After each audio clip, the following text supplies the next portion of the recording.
vous savez, mes amis, le dernier thème que j'ai travaillé en histoire, c'est l'indépendance du Congo.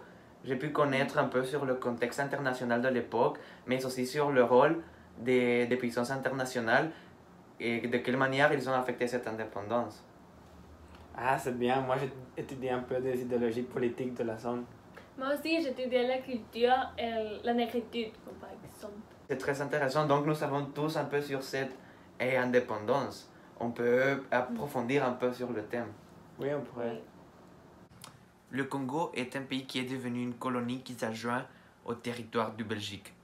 Lors de la répartition du territoire africain dans la conférence de Berlin en 1885. Donc, la Belgique se bénéficie énormément des ressources et des richesses du territoire du Congo. Nous sommes témoins d'une domination politique, économique et aussi culturelle.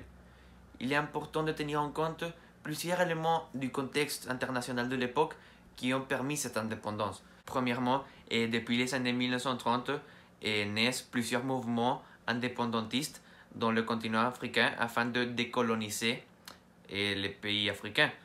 Il faut rappeler que nous nous trouvons dans le contexte de la guerre froide. Et à l'échelle internationale, nous pouvons aussi trouver plusieurs conflits armés qui marquent et qui ont une influence dans l'indépendance du Congo.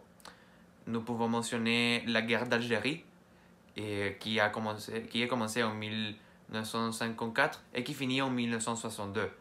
Et puis, tout cela provoque que des mouvements révolutionnaires commencent au Congo.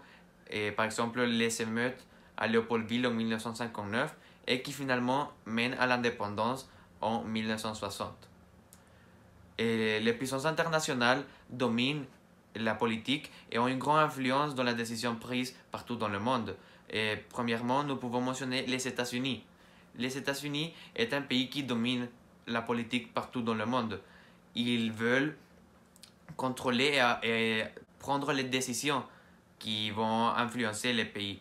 Donc, c'est pas l'exception avec le Congo et ils décident d'appuyer Mobutu, qui était un général qui fait un coup d'État au gouvernement congolais. Donc, il devient le nouveau chef d'État du Congo et il était une personne que les États-Unis savaient qu'il allait favoriser leurs intérêts. Et de plus, nous pouvons mentionner aussi l'URSS. Le rôle n'est pas si important, mais même malgré ça, ils sont aussi présents.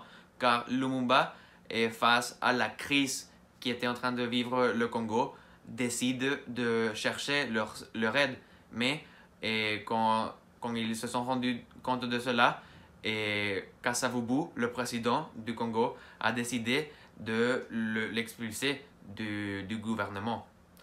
Finalement, nous pouvons aussi mentionner d'autres cas, d'autres pays, l'indépendance d'autres pays, par exemple l'Algérie, qui a reçu le support des États-Unis, particulièrement du sénateur américain John F. Kennedy, qui a fait un discours en 1957 qui montrait et qui s'est prononcé à faveur de l'indépendance de ce pays. Comme tu